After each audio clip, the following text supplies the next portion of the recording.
Bueno, voy a presentar brevemente a la doctora Laura Frade, licenciada en Pedagogía en la Normal Superior de Nueva Galicia, en Guadalajara, Jalisco, maestra en Ciencias Políticas y Economía Mundial, doctora en Educación de la Atlantic International University de Miami, Florida, profesora con amplia experiencia de trabajo en comunidades indígenas en la Sierra de Tarahumara por 15 años, en donde desarrolló diversos proyectos de alfabetización, educativos, culturales y productivos.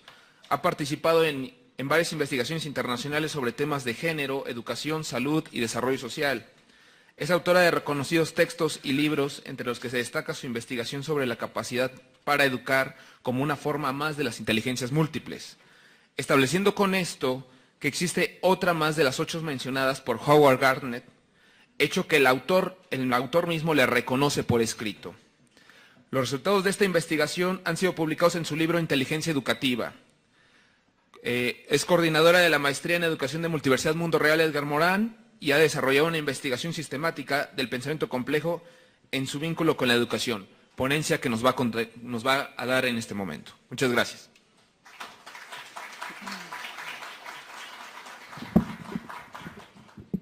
Bueno, muy buenos días a todas y a todos. Me da muchísimo gusto estar el día de hoy aquí con ustedes compartiendo este trabajo que he venido realizando. Voy a hablar un poco sobre la educación, complejidad y competencia. Son 3 temas, entonces voy a abarcar esta estructura. Voy a hablar un poco sobre los principios de la complejidad para centrar desde donde hablo. Luego de un proceso que le llamo la educación ahistórica, que es cómo se organiza, con qué elementos, con qué estructuras, cómo se desarrollan. Para luego hablar de la educación histórica, el contexto actual, las competencias que son, cómo se desarrollan y una investigación, una breve descripción de lo que he encontrado en qué es lo que ha resultado de la aplicación del modelo en competencias en los últimos 10 años en el caso mexicano. Voy a empezar por describir el sujeto. El sujeto es que soy mujer, soy feminista, soy enfermera no titulada, soy pedagoga, soy amante de la economía, amante de la neuropsicología y amante de la educación. Les digo todo esto porque todo esto impacta desde dónde veo las cosas, ¿sí? Como ustedes saben, estamos aquí en un congreso de la complejidad. Y yo trabajo mucho con Morín, soy una gran seguidora de Morín, o de Morán, para hablar más correctamente. Y él siempre habla hay 2 paradigmas, básicamente parte de ahí. Él dice que existe el paradigma de la simplificación, y esto implica observar al objeto de conocimiento desde una manera disyuntiva, ¿sí? O se observa una cosa, se observa la otra, una parte, un elemento solamente. Se identifica una linealidad en una relación de causa-efecto. Además, el proceso se reduce a observar el objeto de conocimiento solo desde una disciplina, ¿sí? Y se separa el objeto de conocimiento de aquello que se conoce. Es decir, no se observa que ese sujeto que participa en la construcción del conocimiento tiene una historia en las partes, esa es la hologramia. En una relación retroactiva entre las partes se relacionan entre sí, además en una recursividad, lo que es causa es efecto, pero lo que es efecto también es causa, no hay un proceso lineal, sino un proceso recursivo. Identificando además que todos estos objetos siempre son autónomos, pero al mismo tiempo son dependientes de ese contexto, y en donde todas las partes, en lugar de ser contradictorias, excluyentes, en una dinámica de pensamiento donde siempre observamos disyuntivamente las cosas, tendríamos que aprender a verlo de una manera dialógica, es decir, todo sucede en concurrencia, independientemente de que las partes puedan ser contradictorias. Y él reintroduce la observación del sujeto que conoce, ¿sí? Por eso yo les ponía esta fotografía inicial de mi sujeto. Lo que van a ver ahorita es mi mirada, ¿no? En este cuadro que está atrás de una pintora que dice ojos que no miran, ¿sí? Estos ojos que no miran son los míos. Entonces, lo que está detrás es la perspectiva que yo le doy a la educación. Voy a empezar por definir que la educación tiene 2 grandes familias. Una que es ahistórica, 2 grandes perspectivas para visualizarla. Una parte que es ahistórica, es decir, no depende del contexto, cuenta con elementos y estructuras que se repiten de una manera transversal a lo largo de la historia, en las culturas, en cada sociedad, en cada momento histórico. Cruza las fronteras disciplinares. Aquí la discusión es ¿qué es la educación? Pero me voy a la otra también, la otra que es la histórica. Esta depende del contexto, es histórico dependiente. En cada momento de la historia, la cultura de ese momento determinado ha educado a las siguientes generaciones de una manera. Y esa cultura determina los valores, los conocimientos, las conceptualizaciones, todo lo que la cultura quiere transmitir a la siguiente generación para que salga adelante. En esta, digamos, dimensión de la educación, la discusión se centra en qué se debería hacer, cómo se debería educar, cuándo se debería, con quiénes. Entonces, estamos hablando como de dos perspectivas diferentes de la educación. Una que es la discusión de lo que es y otra que es la discusión de cómo debe ser en un contexto histórico determinado. Voy a empezar por describir un poco la educación histórica, ¿sí? La educación que se sale del contexto histórico, pero que es un patrón que se repite en todas las culturas, en todos los momentos, en toda la humanidad a lo largo de toda la vida humana. Si yo me pregunto dónde empieza la educación, yo les puedo decir que tendríamos que observar cómo se organiza. Y se organiza cuando nace un bebé. En el momento en que una mujer tiene un hijo, ¿sí?, se establece una relación. Es un hecho biológico innegable hasta ahora, todavía los hombres no paren, pero bueno, inicia ahí. La educación de un niño inicia ahí. Hoy sabemos, ¿sí?, que el cerebro de un niño se modifica por la interacción de la madre, pero la madre también modifica su cerebro por relación con el niño. Y esto se da por una relación que emerge de la producción de la oxitocina, ¿sí? Nosotros sabíamos que la oxitocina, pues sí, digamos, emerge cuando las mujeres tienen un hijo, el útero se contrae por la oxitocina, pero la oxitocina no nada más hace eso. La oxitocina es un neuropéptido que además se genera a nivel, digamos, cuando se genera a nivel cerebral por un circuito complejo que no me voy a meter a explicar, también lo que hace es activar varias partes del cerebro que tienen que ver con las relaciones humanas, ¿sí? Entonces, cuando la madre se relaciona con el hijo, produce oxitocina. La oxitocina no solamente contrae el útero, sino que produce un circuito de crianza en la madre, un circuito que involucra varias áreas cerebrales, que no me voy a meter a explicar ahorita porque es muy largo, pero a donde yo lo que quiero observar es que es a partir de esta sincronía que consiste en la capacidad de detectar qué necesita, cuándo lo necesita, cómo lo necesita, que emerge un proceso educativo. Pero lo más interesante de esta sincronía es que la sincronía no es una capacidad que solo tengan las mujeres, ¿sí? Este estudio que ven aquí es el estudio que se hace comparativamente entre padres que no cuidan a los niños, padres que los cuidan como cuidadores primarios, homosexuales que son padres únicos y mujeres. Y todos producen oxitocina al relacionarse con las personas. Es un circuito que es sensible a la experiencia, ¿sí? Esta experiencia que empieza en el nacimiento, ¿sí?, que empieza por la relación madre-hijo, que deberíamos de decir más bien cuidador-cuidadora del hijo, ¿sí?, genera una capacidad para atender a los otros, para atender a los niños, ¿sí? Entonces, es sensible a la experiencia. Esta sincronía va mucho más allá de la biología. Inicia en un proceso que es muy biológico, pero que se vuelve social. Yo digo que esta es la capacidad, para mí, este es el eslabón perdido entre la naturaleza y la cultura. Porque es a partir de esta capacidad, de la capacidad que tenemos para relacionarnos, ¿sí?, que se genera la educación.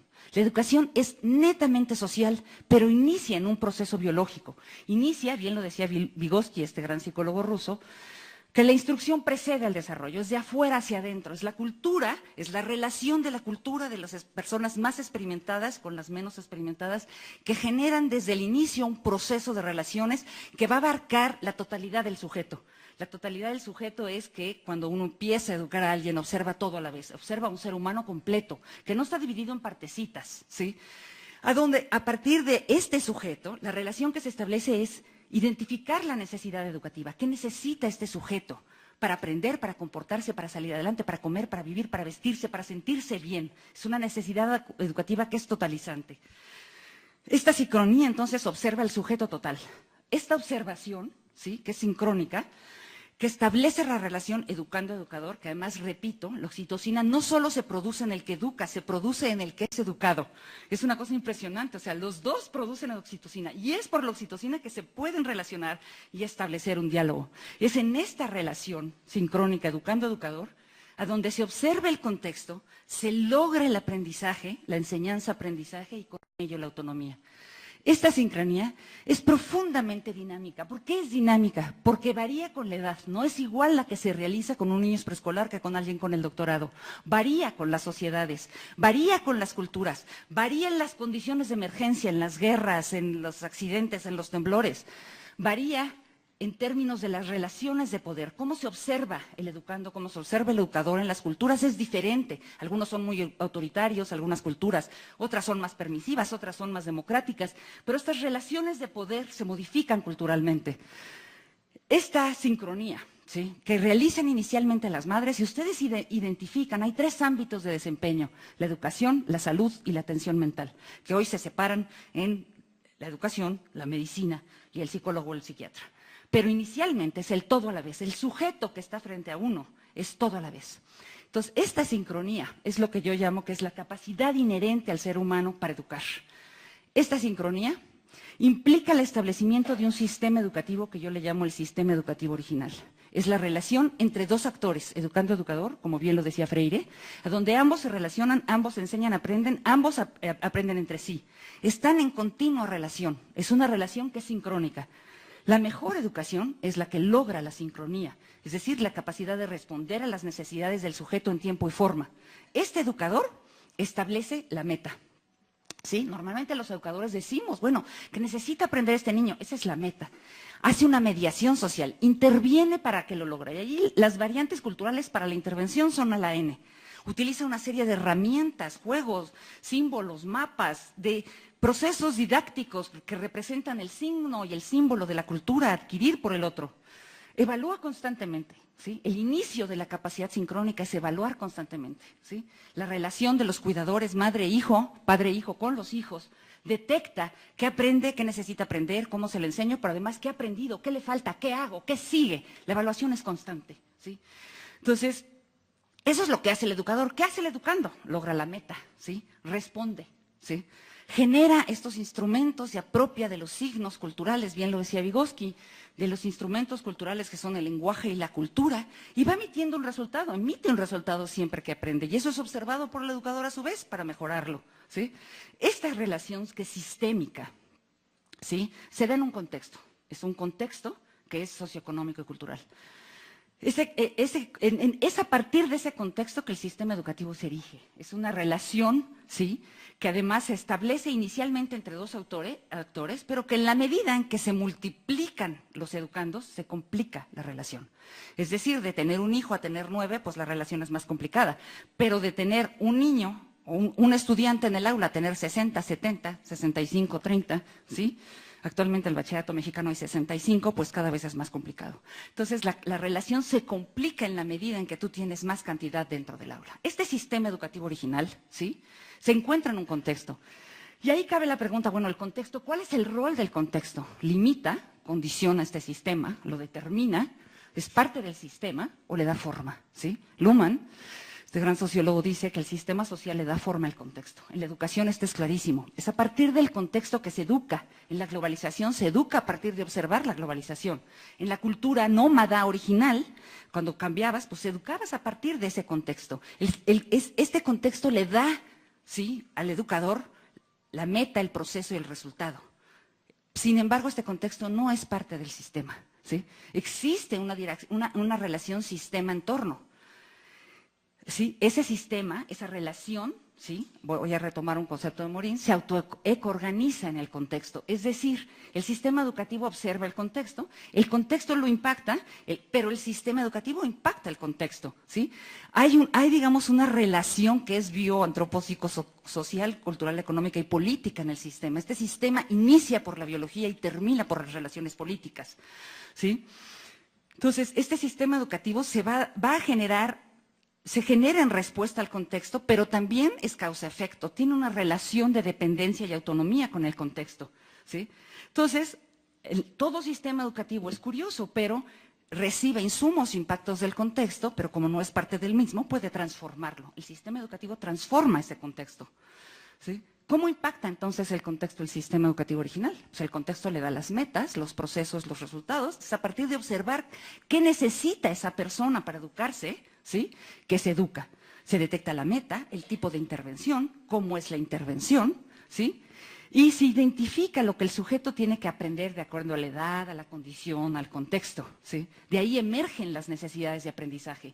Las necesidades de aprendizaje van a emerger, ¿sí?, de una relación entre el sistema, el contexto y el sistema, ¿sí?, siendo que obviamente, tal y como le dice Morin, la cultura determina la forma del ser humano. O sea, la cultura, yo digo, le da forma al cerebro. Hay un imprinting cultural, o sea, la cultura que uno vive, ese es el cerebro que uno desarrolla. Entonces, este sistema educativo original básicamente tiene los siguientes elementos y estructuras, ¿sí? hay un educando, un educador que se relacionan, pero ahí hay una estructura conceptual. La estructura, digamos, conceptual es que se enseña, cómo se enseña, para que se enseña, cómo se interviene, es el plan de estudios actual. Pero la estructura operativa es quien lo hace, ¿sí? La madre, el padre, originalmente, el maestro, los alumnos, actualmente. Eso se da a cabo, se realiza en un contexto que es el origen y el destino de la propia sociedad, ¿sí? Pero a partir de eso, ¿sí?, de esta relación que es sincrónica entre ambos, ¿sí?, emerge un proceso que Tomasello le llama la conservación-transformación. La educación conserva pero transforma al mismo tiempo. Y es en esta relación de dos polos que se da lo que él llama el efecto torniquete, ¿sí? El educador busca conservar, pero la generación subsiguiente se encarga de cambiarlo. Quieras o no, lo que tú hagas va a ser transformado por la siguiente generación. No permanece igual, es muy dinámico. Es una relación a donde hay siempre empuja un proceso de conservación, transformación entre ambos polos. Normalmente la conservación se da desde el adulto, la transformación se da a la generación subsiguiente, pero también puede darse al revés. Entonces, la educación siempre gira en esos dos polos, la conservación y la transformación. ¿Sí? Estos son los elementos que yo considero que son ahistóricos, es decir, todas las sociedades, todas las culturas los tienen en común, aunque van a tener sus variantes en el tipo de roles, por la cultura, la edad, etcétera, que ejerce cada uno de los miembros del sistema educativo original.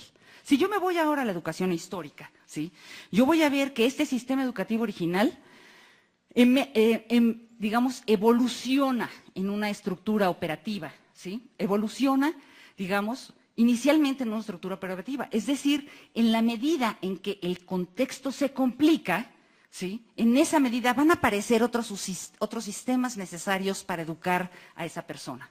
Inicialmente, pues eran los nómadas, ¿no? Los nómadas estaba determinada el sistema educativo por la madre, padre, la tribu, pero después, cuando somos sedentarios, empieza a aparecer una estructura conceptual, porque los expertos requieren de enseñar a los estudiantes las primeras civilizaciones. En las primeras civilizaciones, como China, Egipto, Grecia, emerge el maestro, se institucionaliza la escuela, en la Edad Media emergen escuelas religiosas, oficios, en el Renacimiento emerge la escuela con disciplinas más separadas, en la Reforma y la Contrarreforma se dan los inicios del currículum disciplinar, son los primeros inicios de tener un currículum con un plan de estudios. Luego aparece la escuela pública en el siglo XVIII, XIX, el XX, a donde se da una transmisión cultural en disciplinas, pero finalmente llegamos al momento actual en esta evolución de la estructura operativa, que básicamente va a implicar, ¿sí?, la internacionalización del proceso educativo. Es decir, hoy por hoy ningún país decide qué se educa y cómo se educa de manera independiente del resto. Esto se decide en las grandes esferas internacionales. Y entonces tenemos actualmente en esta evolución de la estructura operativa, es decir, de los actores, acuérdense, la estructura operativa son los actores, la estructura conceptual es que se enseña. En esta evolución de la estructura operativa de los actores, ¿sí?, pues evolucionamos un sistema como este, ¿no? De una relación original a donde tú tienes, ¿sí?, si yo tomo a Bertalanffy, ¿no?, tal cual, que no es un modelo perfecto de sistemas, pero se aplica a lo que estoy viendo, a lo que yo veo, ¿sí?, es que tienes un sistema, un sujeto, ¿sí?, que aprende, ese sujeto que aprende, que tiene un proceso de aprendizaje que depende de una maduración neurológica con una historia genética y filogenética que emerge de un montón de procesos, porque el sujeto, el ser humano emerge de un proceso ontogénico y filogenético de miles de años. Entonces, ese sujeto tiene una relación con una mediación cultural que impacta desde un sistema básico, la familia, el docente, los padres, a un sistema primario, la escuela, a un sistema secundario, las autoridades estatales o municipales, a un sistema nacional, el Estado, pero también a un suprasistema formado por Naciones Unidas, la UNESCO, la OCDE, las CEPS, las ONGs internacionales que participan en esas instituciones y que también les dan línea por presión, en un momento histórico que es globalizador, ¿sí?, a donde la característica primordial es la verticalidad. Es decir, se establece lo que Morin llama un sistema jerárquico de baja complejidad, para empezar. ¿De baja complejidad qué es? Que es jerárquico, ¿sí?, está centralizado, las ideas que se generan arriba se espera que se lleven a cabo en el último salón de la escuela, o sea, es en la OCDE, donde se deciden cosas, allá en la ONU, en la UNESCO, y en el último salón de todos los países del mundo, todos tenemos que operar y actuar igual. Entonces hay un sistema, que Morin le llama a eso la baja complejidad, siendo que es de altísima complejidad, es decir, es diverso, es muy multicultural, es multinacional, multiestatal, con una diversidad de familias, de atenciones, de culturas. Entonces, pretender tener un sistema que originalmente era de dos, a un sistema a donde desde una cúpula gigantesca se decide lo que debe hacer en el salón de clase, pues se establece una discrepancia, ¿no? Porque se establece un sistema de baja complejidad, ¿no? Centralizado, autoritario, en lugar de un sistema de alta complejidad que debería de observarse desde la autonomía, desde las relaciones, sí, entre sistemas, pero no vertical. Entonces, esa es la historia de la estructura actual, ¿no? Por el otro lado, si yo retomo la estructura conceptual, se establece este paradigma disciplinar desde Descartes, a donde en la escuela, en esta estructura operativa, se observa el conocimiento por disciplinas y así se enseña.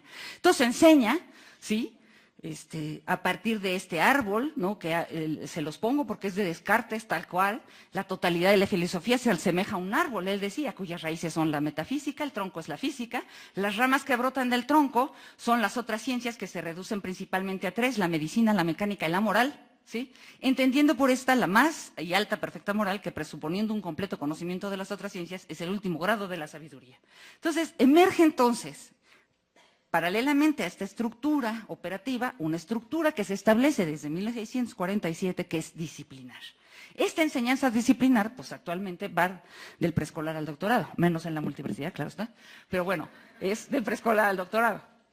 ¿Y qué es lo que va a suceder? Que se enseñan disciplinas, español, matemáticas, historia, geografía, o sea, se observa toda la realidad en partecitas, se separa el sujeto además en partes, lo cognitivo, afectivo y motriz, es decir, lo cognitivo no es afectivo, lo afectivo no es motriz, y enseño por separado y espero que el sujeto desarrolle capacidades separadas, ¿sí?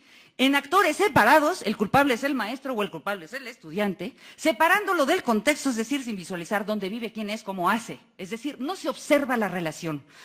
Además, se separa el acto de enseñar y aprender. Enseñar es una cosa, aprender es otra cosa. Por lo tanto, no tengo que echarle culpas. Hace muchos años el culpable era el estudiante, actualmente el culpable son los maestros, ¿sí? Entonces no se observa el sistema completo en el conjunto de actores, elementos y estructuras que participan.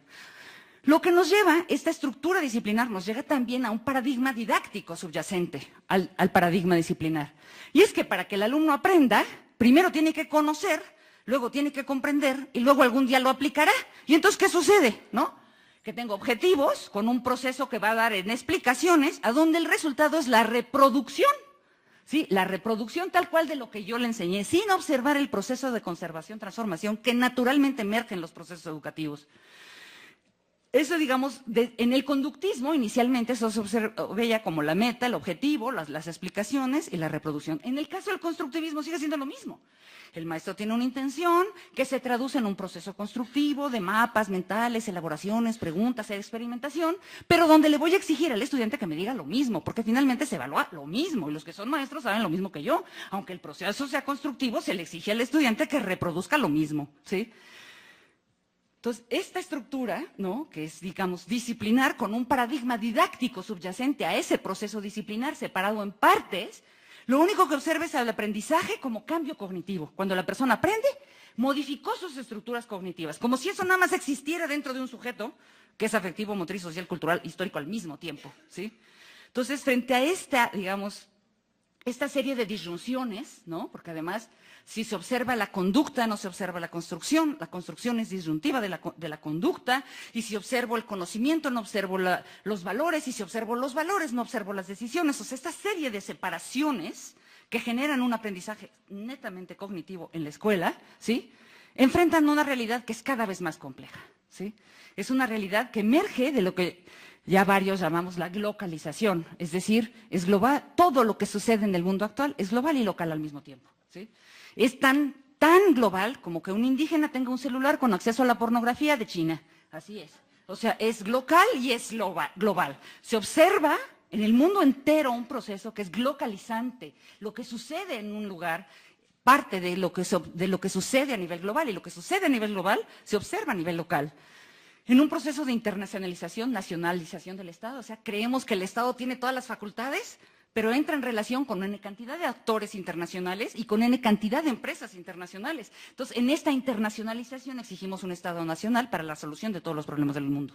Y además es multicultural, ¿sí? Si hay algo que es digamos, muy evidente en la globalización es que todo es multicultural, ¿sí?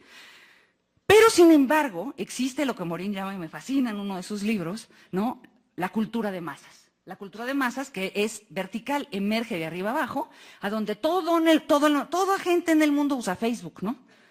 Independientemente que sea chino, japonés, indígena, porque hasta los indígenas actualmente tienen Facebook, ¿sí? Hay una cultura de masas que es única y que se expande a través de los medios de comunicación. Entonces tenemos esta multiculturalidad de una uniculturalidad que es impulsada por los medios de comunicación, a donde todo lo que observamos es polar. Hay una polarización económica, social, climática, afectiva, intrapaíses, es decir, hay países muy ricos y países muy pobres, pero dentro de un país rico también hay muy pobres, y dentro de un país con muchos pobres también hay riquísimos. Nosotros aquí tenemos los grandes ejemplos. Entonces hay una polarización que no solamente es interpaíses, sino intrapaíses, ¿sí? Y ahí hay una emergencia de lo multi, pasamos de lo único a lo multi, la diversidad social, religiosa, partidaria, cultural, el mundo de lo único se acaba, todo es multi. Entonces, frente a esa realidad compleja, ¿sí? En la escuela se enseñan por disciplinas separadas, en realidades inexistentes, a donde primero se enseña el conocimiento, primero conoce, luego comprenda y algún día verá la realidad, porque se abstrae el tema, se abstrae el conocimiento y se deja la realidad por fuera. Esa realidad nunca se ve en el aula, ¿sí? Entonces, claro que hay una gran crisis, ¿no? Una crisis educativa, pero que emana inicialmente de una crisis del conocimiento. Obviamente esta crisis que emana del paradigma de la simplificación, a donde hay una relación de predicción, determinismo, a donde todo tiene que ser racional, todo tiene que ser exacto y nos va a llevar a predecir la verdad en el futuro, ¿sí? Sin observar que actualmente el conocimiento además se produce a la velocidad de la luz. Lo que hoy enseñas, mañana no es verdad, ¿no? Como me decía una maestra de medicina, yo enseño y el estudiante me dice que no es verdad y me saca la tablet y me muestra un artículo donde dice lo contrario que yo dije. Entonces, el conocimiento efectivamente se modifica a la velocidad de la luz, ¿no? Lo que es hoy, ¿no? Se conoce, pero no se sabe, ¿sí? Si es verdad. Y esta incertidumbre que en realidad ha sido siempre, ¿no? Hoy por primera vez empezamos a ver que existe y está ahí, ¿sí? Y además tenemos esta gran crisis que la tecnología modifica la capacidad cognitiva. No solamente modifica la capacidad del sujeto para conocer, sino que además modifica el acceso que puedas tener a conocer. Entonces, en una crisis del conocimiento así, pues claro que emerge la pregunta, bueno, si tradicionalmente la educación ha sido un proceso de transmisión cultural de una generación a la siguiente, si tradicionalmente el estudiante tiene que conocer, comprender para luego aplicar, si tradicionalmente lo que voy a evaluar es qué tanto sabe, pues ¿qué hago? ¿Qué enseño en la escuela? Y entonces ahí nos agarramos a trancazos, porque ¿qué se enseña en la escuela? Es la crisis, es el primer problema de la crisis, ¿sí? Una crisis educativa que es generalizada, que emerge de un paradigma de la simplificación que reduce, ¿sí? Que observa solamente la causa y el efecto, que además predice el resultado. Si se hace esto en las escuelas, entonces todo el mundo ya la va a hacer en el planeta, ¿sí? Entonces hay una serie de problemas sistémicos reales que se pretenden resolver desde la disciplinaridad. No se observa la totalidad de la realidad, no se observan las relaciones entre las partes en el proceso educativo, no se observa el problema, el evento, la situación, ¿sí? No se maneja de manera completa. El educando además se divide en la razón, la emoción, el movimiento, el lenguaje. El docente se observa como excusa, sin contexto, ¿sí? Entonces, en este contexto, ¿verdad?, es cuando emergen las competencias. Fíjense bien.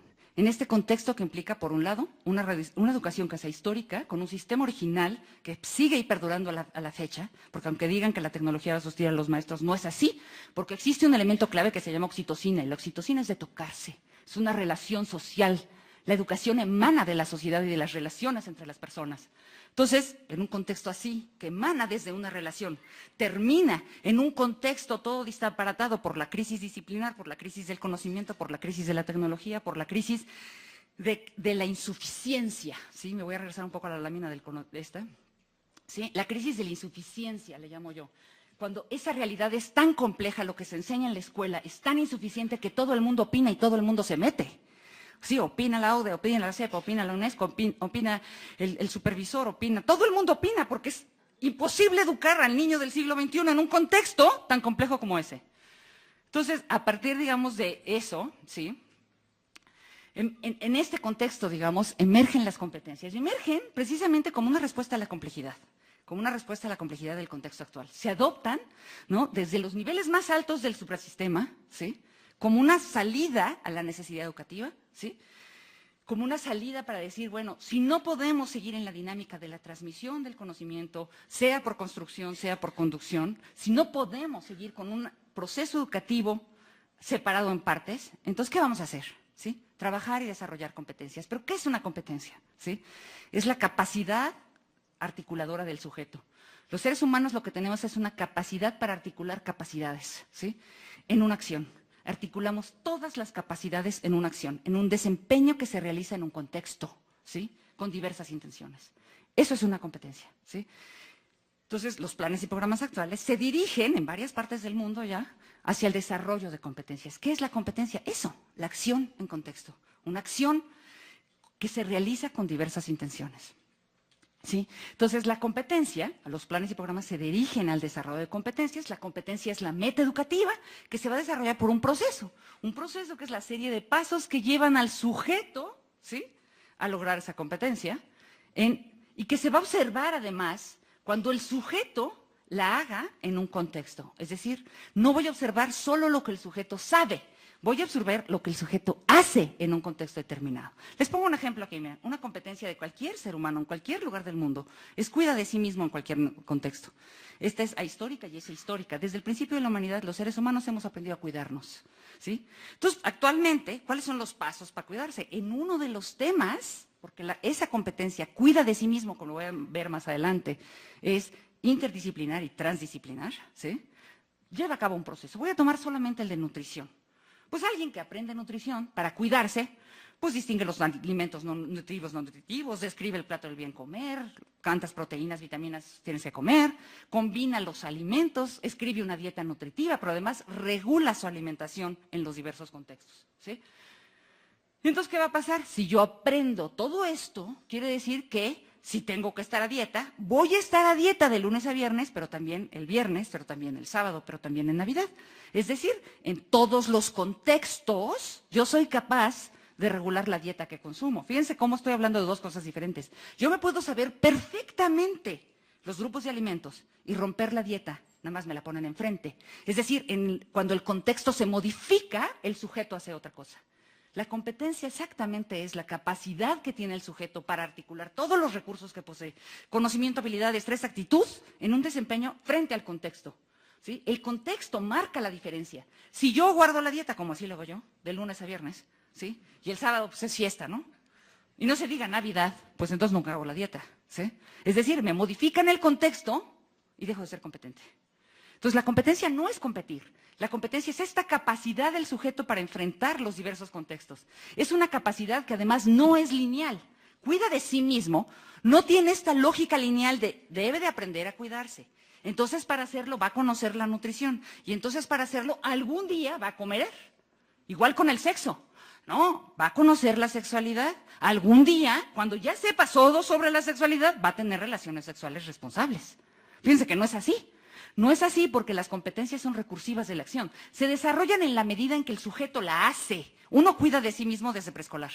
Claro, en preescolar te lavas los dientes, te lavas las manos, en la primaria aprendes la nutrición, en la secundaria aprendes sobre la sexualidad, en el bachillerato previenes adicciones. Estoy hablando de una manera general, un poco nada más para transmitir la idea. Haces ejercicio, pero cuando tienes 85 años, o como morir 95, ¿sí? Pues ya el contexto de la salud es otro. ¿Sí? Es un contexto donde tú tienes que cuidar de tu salud independientemente de lo que tú quieras hacer, ¿sí? Entonces, fíjense, las competencias tienen esta naturaleza recursiva. Incluye todo lo que el sujeto tiene, el conocimiento de la dieta, sí, pero también la capacidad y la regulación afectiva que implica no comer cuando no debo, ¿sí? Entonces, fíjense que la competencia es meta y proceso a la vez. Por eso tienen estas flechas aquí. La competencia no es una meta que se va a lograr al final. Es una meta que se desarrolla por su ejecución. En la medida que el sujeto la hace, y enfrenta la dificultad de la demanda, más competente es. Mientras más difícil es lo que hace el sujeto, mejor lo hace. Mientras más lees, mejor lees. Mientras menos lees, menos lees. Mientras más escribes, mejor escribes. Mientras más piensas, mejor piensas. Entonces, la competencia se desarrolla por la acción y la acción es recursiva, se perfecciona, ¿sí? Se perfecciona porque el sujeto articula todo. ¿Qué articula? Yo les puedo decir que cuida de sí mismo en cualquier contexto. Pues tiene conocimientos de todas estas, es transdisciplinar, tiene conocimientos de matemáticas, las unidades de medición, me peso, no me peso, la lengua, un uso apropiado del lenguaje en los contextos, las ciencias, aparatos, sistemas, la sexualidad, el arte, la expresión del cuerpo impacta totalmente el cuidado de la salud. La expresión en el arte de los jóvenes, ¿sí? Está relacionada totalmente con el cuidado de la salud. La ética, cómo tomas decisiones frente a los diversos contextos. La educación física, qué hábito deportivo tienes, ¿sí?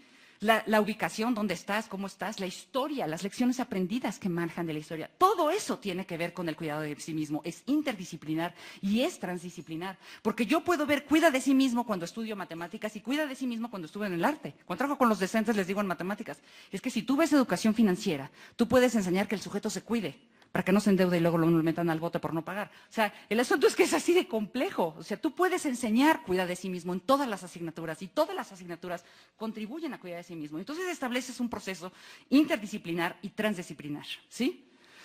Morin tiene una definición genial de las competencias que les pongo acá. Está en el método, en la página 185 en español, ¿sí? Una competencia, dice Morin, o Morán, perdón, la actitud organizacional para condicionar o determinar una diversidad de acciones, transformaciones, producciones. Y relacionado a esta, la praxis, como el conjunto de actividades que efectúan transformaciones a partir de una competencia, ¿sí? Entonces, es un carácter recursivo, fíjense, es un carácter recursivo entre pensar, saber, hacer, pensar, saber, hacer. O sea, no está separada el pensamiento de la acción. Lo que hago retroalimenta mi pensamiento y mi pensamiento tiene que retroalimentar mi acción. ¿Cómo se determina una competencia?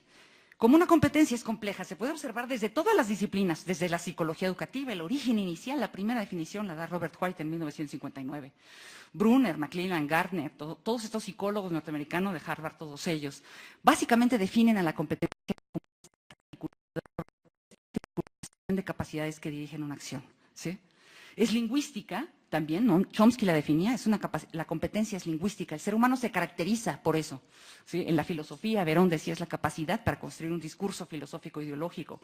En la pedagogía se observa con un desempeño específico frente a las demandas. Y en la sociología como capacidad que requiere desarrollar un suceso en la sociedad en la que vive. Fíjense cómo todas estas perspectivas impactan el desarrollo de las competencias, porque de acuerdo a la perspectiva disciplinar que tú diseñes la competencia, pues ahí está. Entonces, lo que ustedes ven, algunos autores dicen es que es polisémica. No, no es polisémica. Es que no nos estamos dando cuenta que la disciplina que la estudia es la que la define. Y de acuerdo al autor, y de acuerdo a cómo se describe en cada Ministerio de Educación de cada país al que se tomaron o qué perspectiva, pues así está definida. Entonces, ¿cómo puede definir una competencia desde la complejidad? Pues a partir de lo que el sujeto sabe hacer en el contexto que enfrenta, ¿sí? En un contexto que es cambiante, incierto, actual y futuro, ¿sí? Las competencias van a emerger entonces de un análisis de la relación entre sujeto, contexto y acción transformadora, ¿sí? Entre contexto, sujeto y acción transformadora, ¿sí? Entonces, fíjense, ejemplos de competencias del siglo XXI, ¿sí? Son, por ejemplo, el aprendizaje permanente. Si yo me pregunto, ¿qué necesita saber hacer el sujeto en el siglo XXI frente a todos estos procesos de crisis? Para empezar, el aprendizaje permanente. La capacidad para aprender por sí mismo a lo largo de la vida, porque no es como antes, termino cuando ya termine la carrera, ¿sí? O, por ejemplo, resuelve problemas desde la complejidad, es una competencia que deberíamos de abarcar en todas las escuelas, o negocia sus conflictos mediante una ética compleja. O sea, les pongo 3 competencias porque son ejemplos es a partir del análisis de la necesidad del contexto futuro que yo determino lo que debe de saber el estudiante y lo desarrollo en clase. ¿Cómo se va desarrollando en el aula? Pues por situaciones de la vida. Toda competencia se desarrolla no porque una persona le dé clases a alguien, sino porque esa persona enfrente casos, problemas, situaciones de la vida, y frente a esas, entonces adquiere y construye el conocimiento necesario y entonces lo resuelve. Es un proceso educativo de 2, educando-educador, ¿sí? A donde lo que se pone en el centro es un contexto real, ese contexto real se analiza, se piensa sobre él, se construye el conocimiento y se transforma eso que se ve, ¿sí? Esto lo va a hacer el docente con una serie de actividades, ¿no? A donde hay un sistema de participación y colaboración, porque otra vez el sistema original es social. Les pongo un ejemplo, en el caso de la dieta, ¿sí? Ponemos a los niños a analizar, a ver niños, ¿sí? Si pongo a los niños del DF, que es las condiciones actuales, es lo que hacen, comer comida rápida frente a la televisión, ¿sí? Entonces, ¿qué sucede? Pues están gordos, la mayoría de los niños del DF así está, ¿sí? Entonces, ellos necesitan identificar que necesitan comer a partir del propio caso. ¿Qué hago? ¿Qué como? ¿Cómo estoy de peso? Y entonces, ¿qué debo de comer? Y entonces, lo que se busca es el cambio en el desempeño del sujeto. No solamente el cambio en que se sepa la nutrición, todos no sabemos la nutrición, y la mayoría de los mexicanos estamos bien gordos. Entonces, les pongo un ejemplo tan gráfico porque es muy fácil de entenderlo así. Entonces, es un paradigma didáctico que se modifica. Se va a modificar porque yo voy a partir, ¿sí?, de observar la realidad, una realidad que es compleja, una realidad, ¿sí?, que ya decía Nicolescu, es aquello que se resiste, ¿sí?, a la propia construcción. O sea, a pesar de todo, está ahí. Esa realidad se enfrenta y uno lleva casos y proyectos y experimentos al aula, desde chiquitos, yo lo he hecho con niños desde preescolar y es maravilloso, que lo que van a hacer para empezar es generar interés. La emoción es la puerta de entrada de todo proceso educativo, que te emocione, que te interese eso, detectas un problema, lo investigas, haces un ejercicio metacognitivo, que sé, que no sé, planeo cómo voy a adquirir ese conocimiento, lo articulo, consigo los recursos, resuelvo la demanda y vuelvo a evaluar si lo que hice resolvió el problema. Entonces, fíjense que este proceso, sí, modifica el proceso didáctico actual. Pasamos de conocer, comprender, aplicar, a ver la realidad, analizarla. Entonces, luego sí, buscar el conocimiento y buscar la resolución. ¿Qué voy a evaluar entonces? ¿Sí? Voy a evaluar lo que el sujeto hace en el contexto. Voy a evaluar el nivel de desempeño que logra, no para que compita, no para que unos se saquen 10 y otros se saquen 8, sino para identificar qué hago. ¿Qué hago yo como docente para que lo haga mejor? Entonces, establezco eso en comportamientos reales, ¿sí? Yo no voy a evaluar si el sujeto se sabe los 5 grupos de alimentos. Voy a evaluar si me dice qué va a cambiar de su dieta, qué cambias de la dieta. ¿Sí? Fíjense qué diferencia. Es muy diferente enseñarles a los niños los 5 grupos de alimentos a decirles qué cambias de tu dieta. Y lo mismo va para los adultos en el doctorado, ¿no? La primera asignatura de la maestría en el doctorado es ¿qué cambias? Este es el pensamiento complejo. ¿Qué tienes que cambiar? Entonces, la educación está dirigida al cambio. ¿Sí? Al cambio en el desempeño del sujeto, no solo a una parte de ese desempeño que son los conocimientos, sino la articulación de todas estas capacidades, conocer, comprender, sentir, saber, hacer en un desempeño, en un contexto. Son todos estos elementos. ¿Para qué se va a evaluar entonces? Para mejorar lo que se hace. Se mejora en una acción de recursiva. Y entonces aquí tenemos que dar el salto cualitativo entre observar la meta y el resultado que se logra, que era una linealidad. Es la linealidad que siempre hemos tenido en el proceso educativo. Tengo una meta, hago un proceso de actividades de construcción en el aula y observo el resultado. ¿Sí? Es lineal. No. Esa linealidad se rompe porque se evalúa todo el tiempo para intervenir y mejorar en el aprendizaje. ¿Cómo se va a evaluar entonces? Por lo que hacen los estudiantes, por su capacidad de resolución, de adecuación de lo que hacen, por la satisfacción social que logran, ¿sí?, frente a esas demandas. Entonces, lo que se hace es observar a los mejores para aprender de ellos y a partir de eso identificar cómo lo puede hacer el resto, observando siempre el desempeño en contexto, es decir, la producción del estudiante. Y la producción, como lo dice Morín, la producción de sí. Los seres humanos producimos, es natural, el que no produce se muere de depresión. La producción te hace seguir adelante. Esa producción de sí, en un contexto, es lo que se evalúa, ¿sí? En esa complejidad se evalúa. Entonces el paradigma se modifica, ¿sí? El paradigma se modifica porque no se abstrae el conocimiento disciplinar, ¿sí?, del contexto real. Se lleva el contexto real al aula. No se separan los recursos del sujeto y ahora voy a ver conocimientos y ahorita voy a ver habilidades y mañana voy a ver las destrezas y luego voy a ver los valores aislados del contexto real. Se articula transdisciplinarmente en una realidad que enfrenta el sujeto. Se piensa y se actúa sintiendo. Se aprende pensando en la realidad. Se reflexiona sobre la actuación realizada. Se siente en la realidad actuada. ¿Sí? Se pone todo en juego, todo lo que integra el sujeto frente a una realidad. Les pongo un ejemplo aquí, competencia cuida de sí mismo, donde los alumnos identifican las enfermedades comunes preguntándolo. Ellos van y preguntan en la escuela, ellos hacen gráficas, articulas la elaboración de gráficas, cómo se sacan las gráficas, el cuestionario de la enfermedad y la enfermedad a los aparatos. Entonces fíjense cómo es otra perspectiva, es una perspectiva de enfrentar la realidad y transformarla. ¿Ququé pasa entonces si analizamos la aplicación del modelo basado en competencias en el caso mexicano? Yo hice una investigación, 5,750 docentes, el 2% evaluaron el aula. Pues para empezar hay un problema, los problemas de la aplicación empiezan por la estructura conceptual, porque no se entiende que la competencia es el desempeño del sujeto frente a la demanda, frente al problema, frente a la necesidad. ¿Sí? Se busca desarrollar desde un enfoque disciplinar. En matemáticas es una cosa, en historia es otra cosa, en geografía es otra cosa, y nunca se articula el sujeto en la acción. ¿Sí? El paradigma didáctico se sigue siendo el mismo, se debe de conocer, luego comprender y algún día lo va a aplicar en la realidad, ¿sí? Se sigue calificando con el paradigma cuantitativo. ¿Cuánto sabes? ¿Cuánto te otorgo? Cuando la competencia es qué haces en el contexto. Sí, es un paradigma que no observa la meta por su ejecución. La meta se ejecuta en la acción y esa acción es recursiva. ¿Sí? Se separa la acción presente de la acción futura, porque se piensa que si el estudiante conoce la nutrición, algún día comerá bien. Si el estudiante sabe sobre el sexo, algún día tomará decisiones responsables. ¿Sí? O sea, se separa la meta de la acción, ¿sí? Se separa el saber del hacer, se separa la planeación de la evaluación. O sea, planea una cosa y evalúa otra. Való nada más el conocimiento, porque cuando se aplican las competencias, se planean competencias, se hacen cosas maravillosas, pero se sigue evaluando desde la institucionalidad qué tanto sabe el estudiante, cuando estamos hablando de otra cosa. ¿Qué otra cosa sucede? Pues como es una imposición de arriba abajo, como esto viene desde arriba y no se entiende la necesidad, ¿sí? No se entiende que debe de emerger un nuevo paradigma didáctico en el aula para trabajarlo, ¿sí? Pues la propia autoridad reproduce lo mismo. La autoridad exige competencias, pero ¿qué sucede en el aula? ¿Sí? Exige competencias, pero yo te enseño a ti, maestro, a hacer lo mismo. Te digo que conozcas, comprendes y aplicas. Es decir, la reproducción del proceso de capacitación docente obedece al paradigma anterior, tratando de entrar a un paradigma nuevo. Y en la educación lo que hacemos es reproducir lo que vimos, ¿eh? Si a mí me enseñan así, así aprendo. Se separa entonces, además, la responsabilidad. Como esto no sale, como no vemos la complejidad de lo que sucede histórica y históricamente, pues entonces la responsabilidad es del docente. Tenemos que echarle la culpa a alguien, ¿no? Se le echamos al docente. Porque ya vimos que no, que los estudiantes sí tienen traumas y estas cosas, ¿no? Entonces echémosle al docente. Pasamos del polo, antiguamente era el estudiante el culpable, ¿cierto o no? El que no aprendía, pues le pegaban. Ahora no, ahora es el docente. Pasamos a los polos, sin observar contextos, condiciones, problemáticas. Y además generando un teléfono descompuesto. Se dice una cosa que no es. Se habla de las competencias en todo el mundo, pero competencias son competir, y entonces emerge todo el rollo de que no es eso, ¿sí? Entonces, en conclusión, ¿no? Si observamos de inicio esta educación histórica, ¿no? En la relación con la historia viva actual, ¿qué es lo que observamos ahí? La pérdida de la complejidad del sistema educativo original. Se pierde la observación de la relación, para empezar, ¿sí?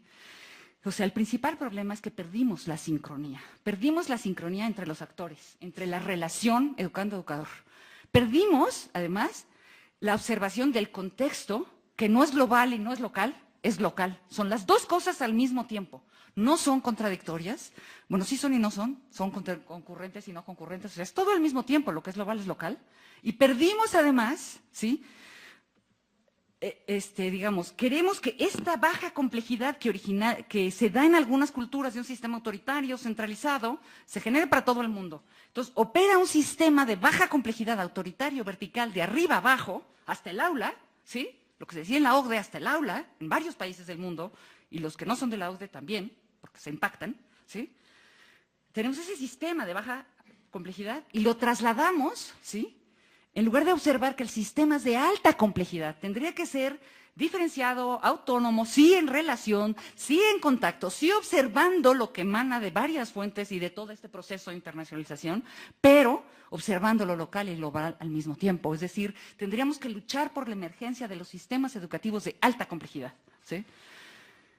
Para poder, digamos, ya más concretamente en el modelo basado en competencias, es necesario, pues, para empezar, modificar el paradigma disciplinar. No se puede trabajar competencias como constructos que son complejos, que abarcan al ser humano en todo lo que es, desde disciplinas, y lo que es matemático no es histórico, y lo que es de historia no es social, y lo que es social no es natural, y entonces a esta separación en disciplinas no abarca la realidad, ¿sí? No abarca el sujeto total partes, conocimiento, habilidad, destreza, actitud, y yo te enseño valores, y yo te enseño conocimientos, y yo te voy a enseñar las habilidades emocionales, y entonces imagínense, un maestro para cada cosa, ¿sí? Esta es una crisis que hace que tengamos lo que tengamos ahorita, un sistema totalmente insuficiente a nivel global para responder a las necesidades del siglo XXI, ¿sí? Entonces, ¿qué es necesario? Pues cambiar la estructura. Tendríamos que ir cambiando la estructura conceptual y la estructura operativa, ¿sí? Al mismo tiempo, es un reto que es local, no global, es global y local al mismo tiempo. Es un reto paradigmático, porque es el reto de modificar el paradigma, ¿sí? Y eso es un gran salto cualitativo. Implica entonces construir las relaciones, el complexus, como dice Morán, este complexus que implica observar el contexto global, local, los actores, la relación educando-educador, ¿sí? El plan y programa de estudios que tiene que ser modificado para observarse en la planta laboral existente, porque no vas a correr maestros, sino con estos maestros, cómo logro estas competencias. Y eso implica un plan de un diseño curricular, que además es muy sencillo, yo lo he trabajado. O sea, se puede trabajar muy sencillo, por paradójico que parezca, desde la complejidad en un plan de estudios. Pero esto implica una modificación de esta separación en partecitas. Implica observar a ver metas que se ejecutan en procesos y resultados. Implica dejar de pensar que el perfil de egreso algún día lo va a tener. Entonces, ¿qué sucede? Todo perfil de egreso nunca se llega, ¿eh? Nadie le evalúa y no se observa, porque no se hace en el aula, no se trabajan ahí. Se observa como consecuencia en esta relación causa-efecto, cuando tiene que ser recursivo de la acción. Lo que digo que voy a ganar al final tiene que realizarse todos los días. Entonces, ¿cómo? Por acciones estratégicas que me lleven a que al enfrentar la realidad en el aula, el sujeto pueda cuidarse a sí mismo, resolver problemas, aprender a aprender. Eso se hace en el aula, no se observa después.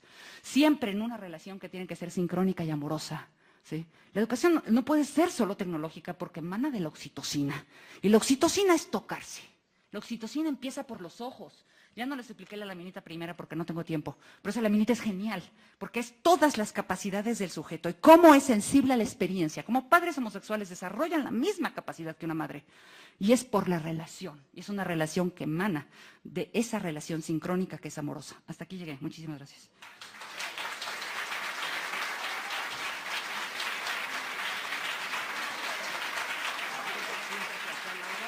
El micrófono para que ahí te sus preguntas y respuestas.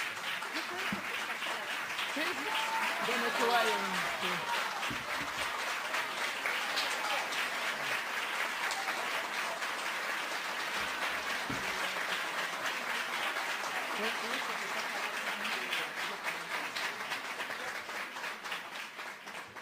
Bueno, pues una magnífica presentación, muy completa, muy compleja también.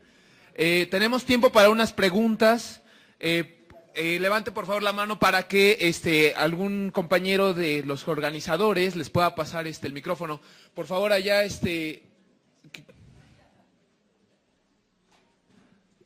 ahí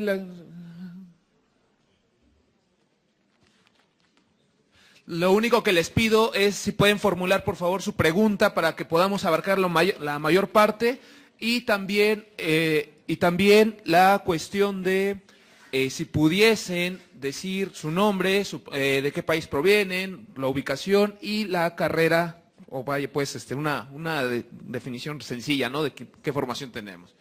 ¿Sí? Perdón, hay muchísimas manos levantadas. Yo creo que si nos dejaron correr electrónico para enviar, sería mucho. Con muchísimo gusto, aquí se les pongo. Hay tiempo. Hay tiempo para algunas si quieren y les contesto así. Son las referencias, porque se las van a dar la van a bajar, entonces están las referencias. La laminita esta de los cerebros, que es lo máximo, están las referencias. Se llevó la... Ok. Adelante por allá, nuestra Israel, ahí. Buenos días, mi nombre es Alicia Ruiz Mora, soy profesora en educación básica, actualmente con año sabático por parte del Estado de México. Y para felicitar a la ponente que trabaja los temas excelente, muy claros. Sin embargo, a mí me surgió una duda. Nos comentaba que el constructivismo, digamos, no aporta mucho, bueno, así lo entendí, a esta situación de la complejidad. Sin embargo, yo quisiera saber si es en cuanto a aplicación o en cuanto a paradigma, porque... Bueno, yo el constructivismo lo entiendo de la forma donde el alumno construye significativamente, retomando lo que sabe, acomodándolo y haciéndolo, asimilándolo. Esto pues a través de Vygotsky, Brunner, Ausubel. Entonces sí me causa duda porque precisamente mi tesis habla de pensamiento complejo y bueno, tú como docente tienes que ver tus métodos, estrategias y técnicas para lograr que el alumno precisamente desarrolla esta capacidad. O sea, no podemos llegar nada más de manera filosófica, ve todo global, no, sino nosotros pues tenemos que darle como que esas ayudas, ¿no? Entonces sí me gustaría, si pudiera ampliarlo un poquito. Y también una duda, bueno, yo no soy médico, pero quisiera saber por qué la computadora no puede generar en el alumno oxitocina. Yo entiendo que es un estímulo, entonces, perdón, pero bueno, con mis dudas. Que bueno, quisiera saber por qué no. Gracias. Bueno, a ver, la primera parte, ¿no? Porque en todo sistema constructivismo, si te fijas, en el constructivismo no se habla de cómo se articula la emoción, el sentimiento a eso que estás conociendo.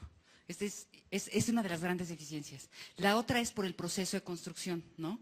Y un problema que tenemos ahorita es la gran confusión que implica, que implica observar a Vygotsky como constructivista.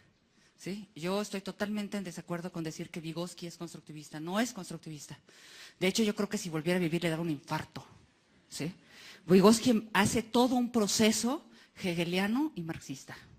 Entonces, y tiene varios libros a donde critica y deshace a Piaget. ¿Sí? Y lo deshace precisamente por qué es primero, el desarrollo o la intervención. Y él siempre dice, la intervención es primero. La mediación dice, la instrucción precede al desarrollo.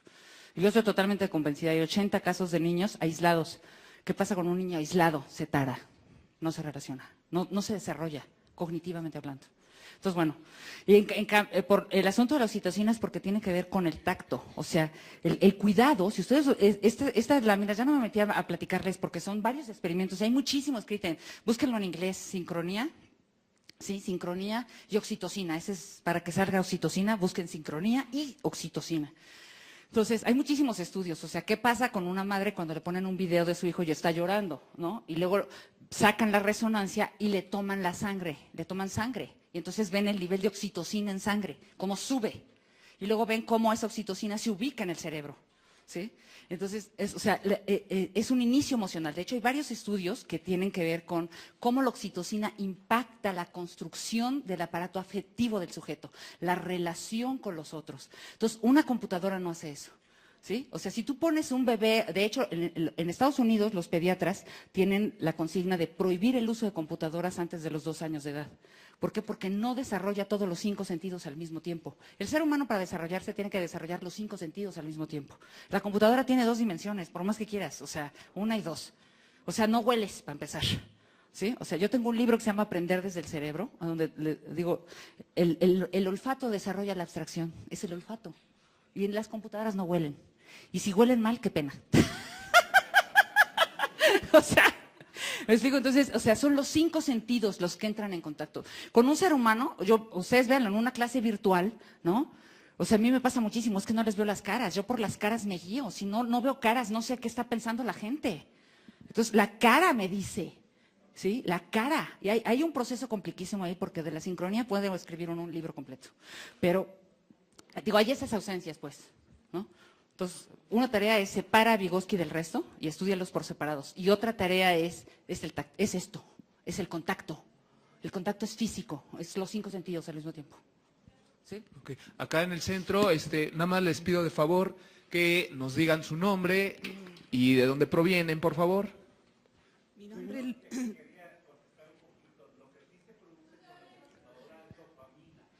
Estoy de acuerdo contigo. Que tendríamos que ver el impacto complejo. Estoy de acuerdo. No se puede dejar la computadora. No se puede dejar la computadora, pero hay que saberla usar. Y yo creo que nos metemos en un ámbito todavía poco explorado. Sobre todo, por ejemplo, con el cerebro en formación. Un cerebro en formación, ¿cuál es el impacto tecnológico de una computadora que efectivamente genera adicción por dopamina? Estoy totalmente de acuerdo, y es la nueva enfermedad del siglo XXI. Es el proceso adictivo que genera la dopamina, es este neurotransmisor, ¿no? Que se produce en condiciones de felicidad, ¿no? Entonces, dopamina, adicción. Sí, o sea, se los digo así en simple. Claro. Estoy de acuerdo contigo, estoy de acuerdo contigo. Perdón, vamos a darle. Sí. Yo no soy tan pesimista en que si no un niño no requiere esto que usted dijo, no soy tan pesimista porque existen los niños algo que se llama resiliencia. Y yo he visto niños que se crían en hogares, en casas hogar. Yo soy pediatra. Ajá. Tengo 20 años viendo niños abandonados, pobrecitos. Ajá. Y yo veo su capacidad de resiliencia. Tristes cuando llegan a la primera consulta, pero a los 6 meses son otros niños. ¿Y qué hiciste con ellos? ¿Por qué? No, yo los veo, los curo. Lo que pasa es que en esta casa hogar les dan amor, les dan nutrición, pero tienen resiliencia, pues, que no hay que olvidarla. No, estoy de acuerdo, pero fíjate que para mí la pregunta, hay muchas cosas por investigar en este asunto, ¿no? Yo soy un amante de ver el cerebro y las relaciones, ¿sí? Para mí la tarea es, bueno, ¿qué tanto tiene que ver el desarrollo de la resiliencia con la oxitocina? Y las relaciones humanas iniciales, porque hay muchos estudios sobre el inicio. ¿Sí? La oxitocina también se produce en el momento de la excitación sexual. De acuerdo. Estoy de acuerdo.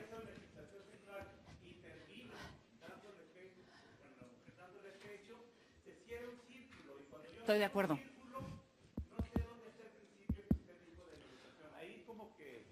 Como que me confundí un poquito. ¿Dónde veo el principio de un círculo que se cierra fabulosamente con la excitación sexual, sexo, procreación?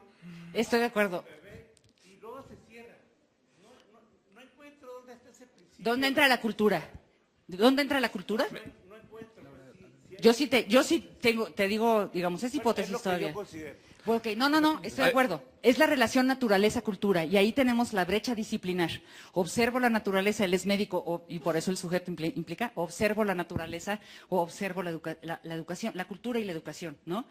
Porque fíjense que hay estudios muy interesantes, yo les decía, la sincronía tiene una dimensión que es variante, varía con las culturas y con las sociedades.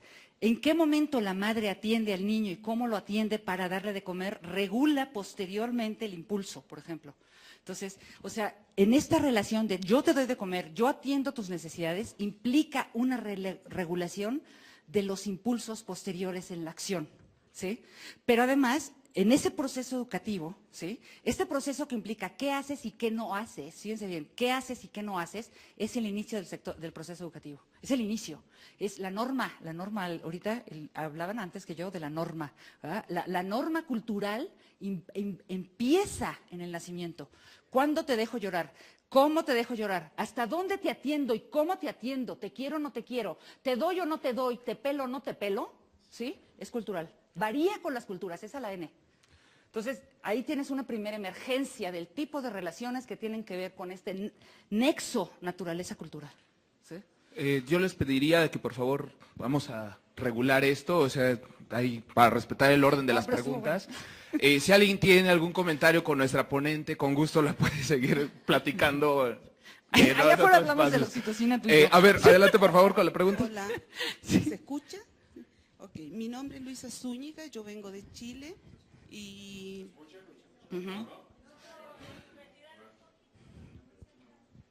¿Aló? ¿Aló? ¿Sí? ¿Se escucha?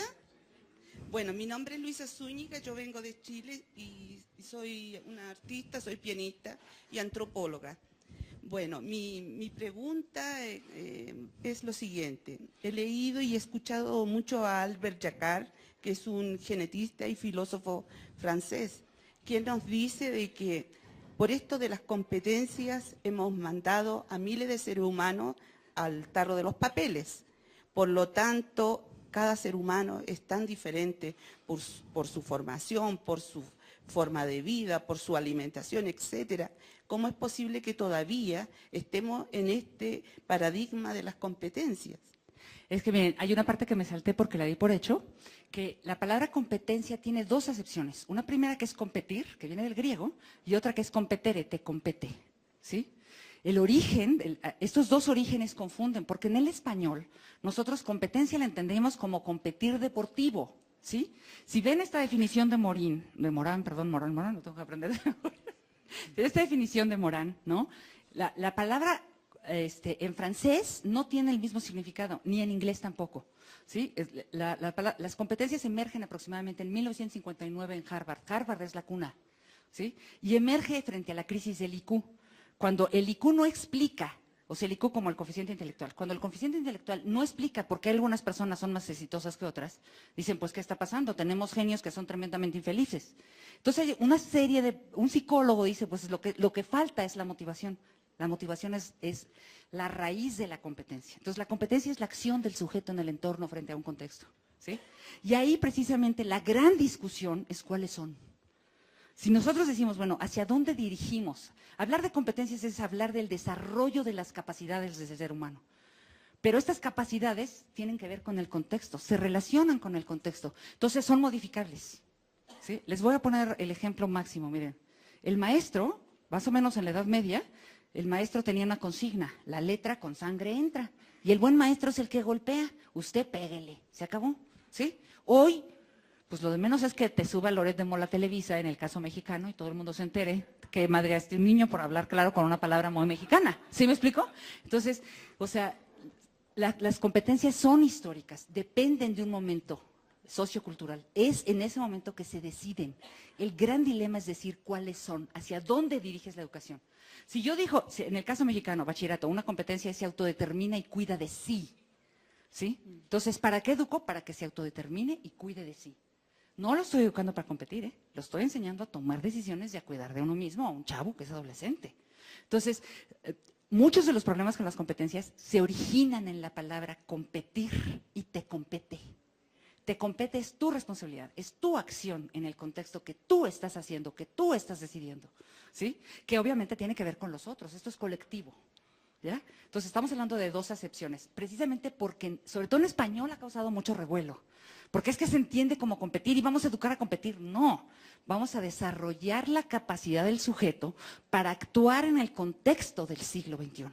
Y en el contexto del siglo XXI, ya no me importa que se sepa la nutrición, me importa que tome decisiones y se cuide.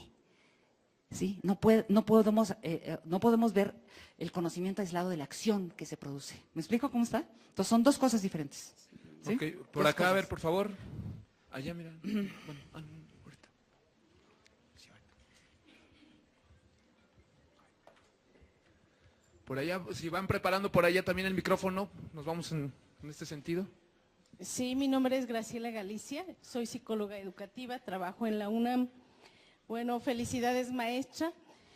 Y tengo varias preguntas, pero una de las más importantes es sobre las competencias. Sí hubo la revolución cognitiva, sí están las contribuciones de los psicólogos, pero sí a mí me parece que faltaría claridad, por ejemplo, cuando dicen que el constructivismo es lineal.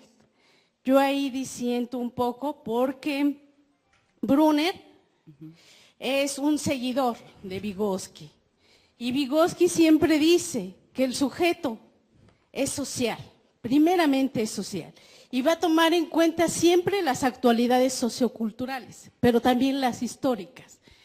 Y cuando hay dos programas, uno el programa piagetiano y el otro el programa vygotskiano, son dos maneras de plantear, pues, en cuanto a la epistemología, cómo conocemos y la naturaleza del conocimiento. Pero jamás Vygotsky destroza para nada a Piaget, reconoce la contribución, pero lo que está diciendo él, podemos hacer tanto con los niños, sí, pero en una parte de un foro cultural. Porque no todos tenemos las mismas condiciones socioculturales, históricas. Esa es una parte que contribuye.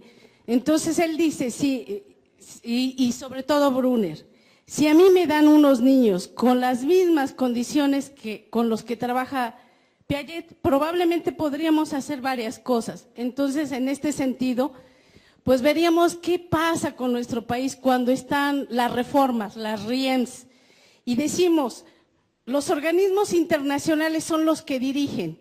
Ahí estamos ya ubicando muy bien. La OCDE, el Banco Mundial. Esa es la macroestructura. Y entonces decimos, ya no son los estudiantes, ahora son los maestros. Y sin en cambio estamos diciendo aquí, ahora vamos a trabajar con este paradigma, pero no estamos poniendo en tela de juicio lo que acabamos de identificar. La macroestructura, cómo trabajamos ahí. Y otra, Brunner sí habla de las intenciones, él dice, hay paradigmas, siempre ha sido el racional, el lógico, pero está otro paradigma, el de nuestro mundo subjetivo, el del sujeto que está alienado, el sujeto que va a responder a la demanda del otro o del gran otro, donde hay intenciones, donde hay deseos, donde hay necesidades. Y eso sí es lo que dice. Son esos dos mundos que no estén separados, que no estén disociados. Y no hay no hay sincronía. Él dice, también son diacrónicos y también son sincrónicos. Entonces sí se me hace injusto que se diga, el constructivismo es lineal. No, no es lineal. Y que por una parte camine ese mundo lógico, racional, y el otro de las intenciones del sujeto, de la narración, y eso lo dice Brunner. Y Brunner así lo dice. Y dice él, soy psicólogo educativo y soy psicólogo a la mejor sociocultural, pero yo soy un simpatizante de Vygotsky. Entonces sí, no se me hace justo que se diga que en el constructivismo, pues sí es una parte, es lineal. No, no es lineal, es complejo. Y con Brunner veríamos todo lo que ha aportado.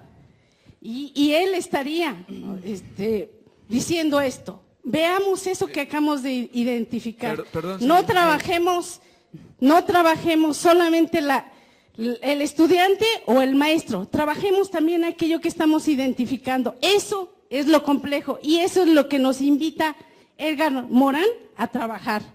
A ver, bueno, nada más, creo que aquí tenemos una confusión de términos, ¿no? Yo vuelvo a insistir, Vygotsky y Brunner, que efectivamente es su seguidor, no, para mí no son constructivistas, ¿sí? Y yo hago esa clara diferenciación, la vuelvo a insistir, y sí hay libros, y si quieres ahorita te los puedo dar, ¿no? Hay libros a donde sí critica muchísimo. Pensamiento en lenguaje es uno tan simple como es, a donde Vygotsky critica a Piaget. Hay otros, la obra de Vygotsky es vastísima, es increíble porque produjo muchísimo en poco tiempo, pues además se murió joven.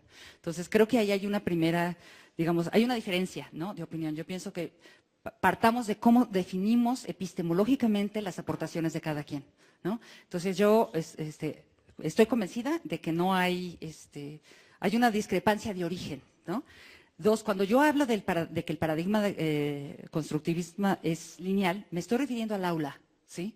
Aunque en el aula se observe un paradigma constructivista a partir de Brunner y Vygotsky, ¿sí?, se sigue observando la línea del resultado y se aplica así, se aplica con una intuición en un proceso que puede ser muy constructivo, que al final observa la reproducción de lo que yo dije, tú me dices. ¿Sí? A eso me refiero, y lo puse al principio, es un paradigma didáctico. El paradigma didáctico del aula tiene esa lógica, meta, proceso y resultado. Y el resultado es final y si tronaste te amolaste. ¿Sí? Entonces, a eso me refiero. Entonces, estamos hablando de dos procesos. Una cosa es el proceso que efectivamente como psicóloga lo observas y lo construyes desde una mirada psicológica, y la otra, lo que estoy diciendo de cómo este proceso psicológico baja en el aula y construye un paradigma didáctico que sí se vuelve lineal en el aula. ¿Sí? Entonces, ahí, digamos, hablamos de conceptualizaciones diferentes. Si quieres, ahorita nos vemos y te enseño las partes de los libros a donde sí critica a Vygotsky y a Piaget. Tenemos tiempo para 2 preguntas más, para ya cerrar, y después ya podrán platicar y conversar con nuestra ponente o con cualquier otro ponente. Pienso que ya se dio el micrófono por ahí, entonces vamos a respetar la pregunta de que está por allá, y una pregunta de aquí al centro. Si nos da tiempo, pasamos a una acá. Gracias. ¿Sí se oye? Sí. Buenos días. Gracias. Yo soy Mercedes del Valle, soy mexicana, estoy estudiando el doctorado en pensamiento complejo y trabajo, mi foco de atención es la escuela como sistema. Trabajo en apoyo a la educación pública y tratar de ver cómo mejorar en la práctica, bajar a la práctica, al cotidiano, a las 200,000 escuelas de educación básica. Esa es mi área, ¿no? Entonces me gustaría escuchar tus percepciones, opiniones, ideas sobre visualizar competencias sistémicas. ¿Podrían las escuelas verse como entidades que aprenden y que pudieran desarrollar competencias? Y si es así, ¿por dónde podríamos empezar a explorar esto? Si es que ya hay camino andado, ¿dónde podría verse? Y cómo pues, seguir avanzando en ese camino. Claro, fíjate, en esta misma vía, ¿no? Para mí ahorita la escuela es la estructura operativa, es parte de esta estructura operativa, ¿no? A donde efectivamente, en el caso, por ejemplo, mexicano, la estructura operativa ha perdido la relación con la estructura conceptual, es decir, la que se trabaja en el aula, el proceso de enseñanza-aprendizaje. ¿Por qué ha perdido? Porque el director hace N cantidad de cosas que no tienen que ver con el aula, ¿no? Porque además desde la política pública se conceptualiza así. Tú tienes una dirección de diseño curricular, separada de la dirección de gestión. Y la dirección de gestión baja línea sobre cómo opera la escuela, separada de la dirección de diseño curricular, que dice cómo operas en el salón de clase. Entonces ya desde ahí la disciplinariedad existe. La división entre estas dos estructuras existe en la propia Secretaría. Entonces, las líneas de ejecución que basan, si ustedes se fijan, a veces los planes y programas diseñados desde una dirección no coinciden con lo que la Dirección de Gestión Institucional está haciendo. Y hay un divorcio que tú dices, bueno, a ver, espérense. Si acá dicen una cosa y acá hacen otra, ¿verdad? Pues empieza la crisis, ¿no? Precisamente porque lo que hemos hecho ha sido disociar las dos estructuras. Hay una línea de políticas a nivel global muy fuerte de desarrollo de la escuela como tal, desde el punto de vista de la gestión y la administración empresarial, a donde toda la noción del proceso educativo que emerge de la estructura conceptual se pierde. Entonces, hay una disyunción absoluta, entre la escuela y lo que hace la escuela, los procesos que monitorea el director y lo que de verdad emerge en la estructura conceptual. Entonces, yo por eso lo planteo así, hay un divorcio en estas estructuras. En estas dos estructuras hay un divorcio en la política, en las políticas públicas actuales, ¿no? Entonces, para mí la primera idea es cómo casas esas dos estructuras, es casarlas, es casar el trabajo operativo, pero eso implica una serie de modificaciones con el director, porque el director se dedica a hacer procesos administrativos que nunca lo llevan al aula, y se pasa horas haciendo papelitos y papelitos y papelitos, ¿no? Por eso sí estaba la idea de meter un subdirector, esa idea de meter el subdirector es precisamente cohesionar las dos estructuras, ¿no? Entonces yo creo que por ahí tendrías que ver cómo casas. El problema es cómo se casan esas dos estructuras, pero yo no puedo evitar empezar arriba. Si desde arriba está una gestión, una política internacional de gestión institucional separada de la estructura conceptual, pues ¿cuándo vamos a casar esto? Pero les digo, es que todo empieza desde la macroestructura. Sí, efectivamente. No me metí a cuestionarla porque es un libro completo. Cada laminita de ahí casi es un libro completo. Pero digamos, para mí lo importante era que visualizáramos que este proceso educativo, que inicialmente era de dos, en una relación sincrónica, se va convirtiendo en esta masa que tenemos ahorita donde todo el mundo opina, desestructurando absolutamente todo el sistema. ¿Sí? Bueno, cerramos con una pregunta de aquí y ya después… Aquí tengo el micrófono, ¿me permites? ¿Sí? Acá, bueno, okay. Doctora. Sí. La felicito por su gran exposición. A mí me hubiese gustado que tuviera un desarrollo su exposición sobre un tema que nos ocupa a los docentes en Colombia. Y es el tema de las evidencias y las evaluaciones con estándares internacionales que tienen en este momento a nuestros docentes en Colombia y creo que en todos los países, arrinconados, masivo, organizando, llenando planillas, más de lo debido, porque esas son las evidencias. Entonces, los autocuidados de los docentes se han desmejorado. Totalmente. La salud mental de nuestros docentes en Colombia es precaria, anda en crisis. Totalmente. A mí me hubiese gustado pues un poquito de desarrollo porque realmente la preocupación del Ejecutivo, ¿no?, expresado en el ministerio, y no solo en el ministerio, porque apenas ellos son una ficha, ¿cierto? Ya tú lo has dicho, hay una globalización, hay una estructura, y no sé por qué no hubo, me hubiese gustado que desarrolle un poquito el tema. Si quieres lo vemos tú y yo aparte, ¿no? Nada más te puedo decir rápidamente que la evaluación de la competencia se observa en la evidencia, sí, pero la evidencia de aprendizaje… La evaluación del desempeño se observa en comportamientos y productos, en lo que hace el estudiante y en productos, en la producción de sí, como escríbeme tu dieta, ¿qué vas a cambiar de tu dieta? A partir de que estudiaste la dieta, ¿qué vas a cambiar? La tuya, ¿ok? Entonces tú tienes el producto es la dieta que el estudiante hace. Entonces eso se califica en niveles de desempeño y ahí tienes que aprender a observar la evidencia. La evidencia es lo que demuestra que lo que tú quieres alcanzar se ha logrado en ese producto.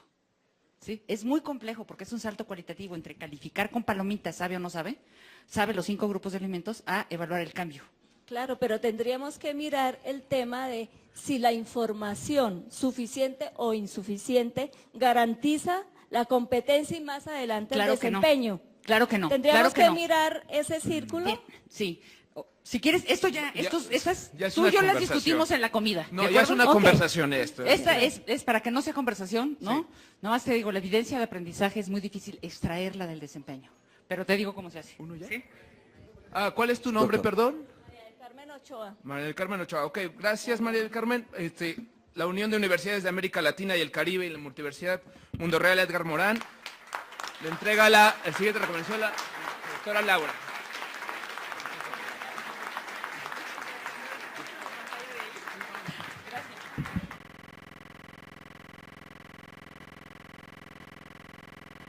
Por la interacción de la madre, pero la madre también modifica su cerebro por relación con el niño.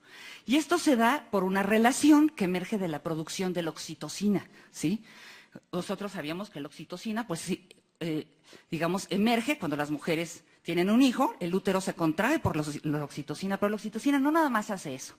La oxitocina es un neuropéptido que además se genera a nivel, digamos, cuando se genera a nivel cerebral por un circuito complejo que no me voy a meter a explicar. También lo que hace es activar varias partes del cerebro que tienen que ver con las relaciones humanas, ¿sí? Entonces, cuando la madre se relaciona con el hijo, produce oxitocina. La oxitocina no solamente contrae el útero, sino que produce un circuito de crianza en la madre, un circuito que involucra varias áreas cerebrales, que no me voy a meter a explicar ahorita porque es muy largo, pero a donde yo lo que quiero observar es que es a partir de esta sincronía que consiste en la capacidad de detectar qué necesita, cuándo lo necesita, cómo lo necesita, que emerge un proceso educativo. Pero lo más interesante de esta sincronía es que la sincronía no es una capacidad que solo tengan las mujeres, ¿sí? Este estudio que ven aquí es el estudio que se hace comparativamente entre padres que no cuidan a los niños, padres que los cuidan como cuidadores primarios, homosexuales que son padres únicos, y mujeres, y todos producen oxitocina al relacionarse con las personas. Es un circuito que es sensible a la experiencia, ¿sí? Esta experiencia que empieza en el nacimiento, ¿sí? Que empieza por la relación madre-hijo, que deberíamos de decir más bien cuidador-cuidadora del hijo, ¿sí? Genera una capacidad para atender a los otros, para atender a los niños, ¿sí? Entonces, es sensible a la experiencia.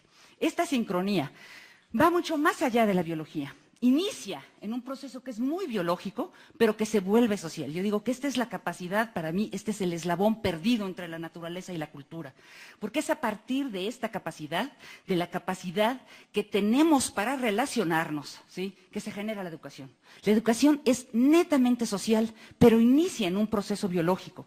Inicia, bien lo decía Vygotsky, este gran psicólogo ruso, que la instrucción precede al desarrollo, es de afuera hacia adentro, es la cultura, es la relación de la cultura de las personas más experimentadas con las menos experimentadas, que generan desde el inicio un proceso de relaciones que va a abarcar la totalidad del sujeto.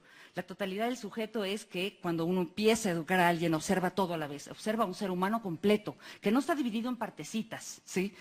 A partir de este sujeto, la relación que se establece es identificar la necesidad educativa. ¿Qué necesita este sujeto para aprender, para comportarse, para salir adelante, para comer, para vivir, para vestirse, para sentirse bien? Es una necesidad educativa que es totalizante. Esta sincronía, entonces, observa el sujeto total.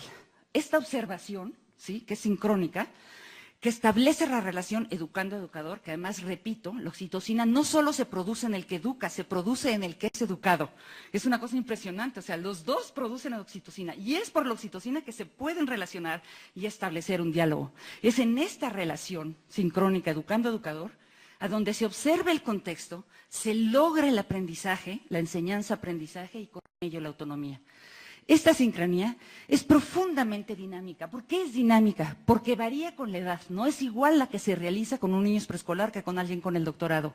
Varía con las sociedades, varía con las culturas, varía en las condiciones de emergencia, en las guerras, en los accidentes, en los temblores. Varía en términos de las relaciones de poder. Cómo se observa el educando, cómo se observa el educador en las culturas es diferente. Algunos son muy autoritarios, algunas culturas, otras son más permisivas, otras son más democráticas, pero estas relaciones de poder se modifican culturalmente. Esta sincronía, ¿sí?, que realizan inicialmente las madres, y ustedes identifican, hay 3 ámbitos de desempeño: la educación, la salud y la atención mental, que hoy se separan en la educación, la medicina y el psicólogo o el psiquiatra. Pero inicialmente es el todo a la vez, el sujeto que está frente a uno es todo a la vez. Entonces, esta sincronía es lo que yo llamo que es la capacidad inherente al ser humano para educar. Esta sincronía implica el establecimiento de un sistema educativo que yo le llamo el sistema educativo original. Es la relación entre dos actores, educando-educador, como bien lo decía Freire, a donde ambos se relacionan, ambos enseñan, aprenden, ambos aprenden entre sí. Están en continua relación, es una relación que es sincrónica. La mejor educación es la que logra la sincronía, es decir, la capacidad de responder a las necesidades del sujeto en tiempo y forma. Este educador establece la meta. ¿Sí? Normalmente los educadores decimos, bueno, que necesita aprender este niño, esa es la meta. Hace una mediación social, interviene para que lo logre. Y allí las variantes culturales para la intervención son a la N. Utiliza una serie de herramientas, juegos, símbolos, mapas, de procesos didácticos que representan el signo y el símbolo de la cultura a adquirir por el otro. Evalúa constantemente, ¿sí? El inicio de la capacidad sincrónica es evaluar constantemente, ¿sí? La relación de los cuidadores madre-hijo, padre-hijo con los hijos, detecta qué aprende, qué necesita aprender, cómo se le enseño, pero además qué ha aprendido, qué le falta, qué hago, qué sigue. La evaluación es constante, ¿sí? Entonces, eso es lo que hace el educador. ¿Qué hace el educando? Logra la meta, ¿sí? Responde, ¿sí? Genera estos instrumentos, se apropia de los signos culturales, bien lo decía Vygotsky, de los instrumentos culturales que son el lenguaje y la cultura, y va emite un resultado siempre que aprende, y eso es observado por el educador a su vez para mejorarlo, ¿sí? Esta relación que es sistémica, ¿sí? Se da en un contexto, es un contexto que es socioeconómico y cultural. Esa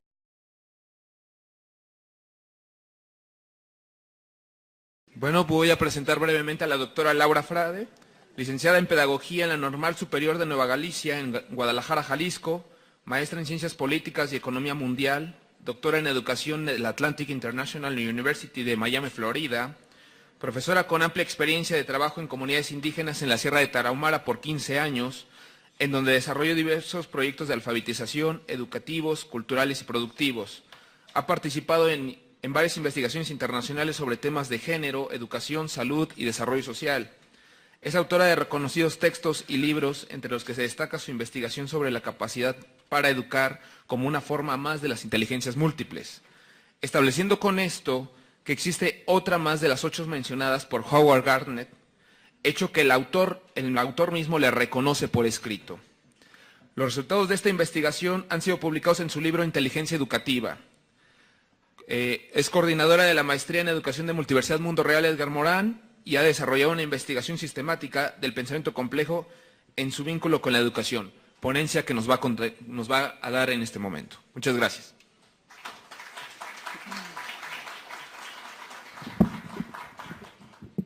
Bueno, muy buenos días a todas y a todos. Me da muchísimo gusto estar el día de hoy aquí con ustedes compartiendo este trabajo que he venido realizando. Voy a hablar un poco sobre la educación, complejidad y competencias. Son 3 temas, entonces voy a abarcar esta estructura. Voy a hablar un poco sobre los principios de la complejidad para centrar desde donde hablo.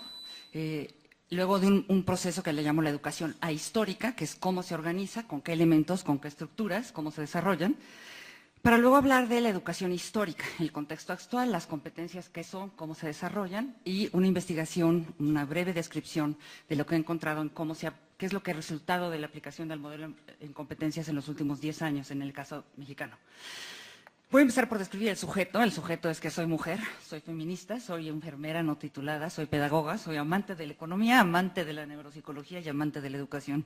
Les digo todo esto porque todo esto impacta desde dónde veo las cosas, ¿sí? Como ustedes saben, estamos aquí en un congreso de la complejidad. Y yo trabajo mucho con Morín, soy una gran seguidora de Morín, o de Morán, para hablar más correctamente.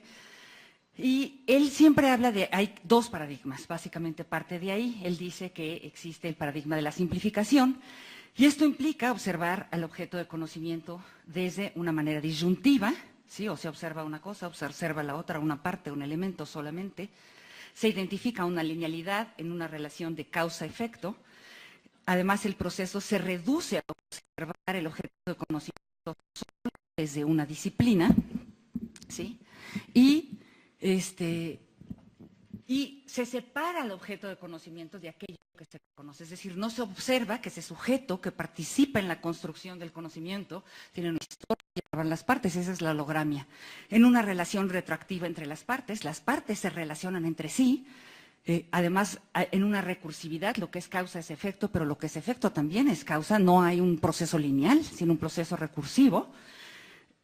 Identificando además que todos estos objetos siempre son autónomos, pero al mismo tiempo son dependientes de ese contexto, y en donde todas las partes, en lugar de ser contradictorias, excluyentes, en una dinámica de pensamiento donde siempre observamos disyuntivamente las cosas, tendríamos que aprender a verlo de una manera dialógica, es decir, todo sucede en concurrencia, independientemente de que las partes puedan ser contradictorias. Y él reintroduce la observación del sujeto que conoce, ¿sí? Por eso yo les ponía esta fotografía inicial de mi sujeto. Lo que van a ver ahorita es mi mirada, ¿no? En este cuadro que está atrás de una pintora que dice ojos que no miran, ¿sí? Estos ojos que no miran son los míos. Entonces, lo que está detrás es la perspectiva que yo le doy a la educación. Voy a empezar por definir que la educación tiene dos grandes familias, una que es ahistórica, dos grandes perspectivas para visualizarla. Una parte que es ahistórica, es decir, no depende del contexto, cuenta con elementos y estructuras que se repiten de una manera transversal a lo largo de la historia, en las culturas, en cada sociedad, en cada momento histórico. Cruza las fronteras disciplinares. Aquí la discusión es ¿qué es la educación? Pero me voy a la otra también, la otra que es la histórica. Esta depende del contexto. Es histórico dependiente en cada momento de la historia, la cultura de ese momento determinado ha educado a las siguientes generaciones de una manera. Y esa cultura determina los valores, los conocimientos, las conceptualizaciones, todo lo que la cultura quiere transmitir a la siguiente generación para que salga adelante. En esta, dimensión de la educación, la discusión se centra en qué se debería hacer, cómo se debería educar, cuándo se debería, con quiénes. Entonces, estamos hablando como de dos perspectivas diferentes de la educación. Una que es la discusión de lo que es y otra que es la discusión de cómo debe ser en un contexto histórico determinado. Voy a empezar por describir un poco la educación ahistórica, ¿sí? La educación que se sale del contexto histórico, pero que es un patrón que se repite en todas las culturas, en todos los momentos, en toda la humanidad a lo largo de toda la vida humana. Si yo me pregunto dónde empieza la educación, yo les puedo decir que tendríamos que observar cómo se organiza. Y se organiza cuando nace un bebé. En el momento en que una mujer tiene un hijo, ¿sí?, se establece una relación. Es un hecho biológico innegable hasta ahora, todavía los hombres no paren, pero bueno, inicia ahí. La educación de un niño inicia ahí. Hoy sabemos, ¿sí?, que el cerebro de un niño se modifica a partir de ese contexto que el sistema educativo se erige. Es una relación, ¿sí?, que además se establece inicialmente entre dos actores, pero que en la medida en que se multiplican los educandos, se complica la relación. Es decir, de tener un hijo a tener 9, pues la relación es más complicada. Pero de tener un niño o un estudiante en el aula a tener 60, 70, 65, 30, ¿sí? Actualmente el bachillerato mexicano hay 65, pues cada vez es más complicado. Entonces, la relación se complica en la medida en que tú tienes más cantidad dentro del aula. Este sistema educativo original, ¿sí?, se encuentra en un contexto. Y ahí cabe la pregunta, bueno, el contexto, ¿cuál es el rol del contexto? ¿Limita, condiciona este sistema, lo determina, es parte del sistema o le da forma? ¿Sí? Luhmann, este gran sociólogo, dice que el sistema social le da forma al contexto. En la educación esto es clarísimo. Es a partir del contexto que se educa. En la globalización se educa a partir de observar la globalización. En la cultura nómada original, cuando cambiabas, pues educabas a partir de ese contexto. Este contexto le da, ¿sí?, al educador la meta, el proceso y el resultado. Sin embargo, este contexto no es parte del sistema, ¿sí? Existe una relación sistema-entorno. ¿Sí? Ese sistema, esa relación, ¿sí?, voy a retomar un concepto de Morin, se autoecoorganiza en el contexto. Es decir, el sistema educativo observa el contexto lo impacta, pero el sistema educativo impacta el contexto, ¿sí? Hay digamos, una relación que es bioantropopsicosocial, cultural, económica y política en el sistema. Este sistema inicia por la biología y termina por las relaciones políticas, ¿sí? Entonces, este sistema educativo se